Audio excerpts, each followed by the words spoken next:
అందరికీ నమస్కారం. బిఎస్ కిచెన్కి స్వాగతం. పునర్నవ అంటే తెల్ల గలిజేరు ఆకుతోటి కర్రీనండి.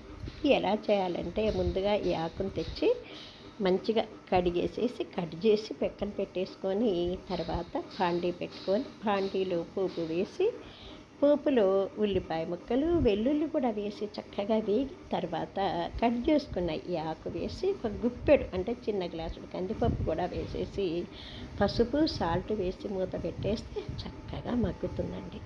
2 పచ్చిమిరపకాయలు కూడా వేయాలన్నమాట.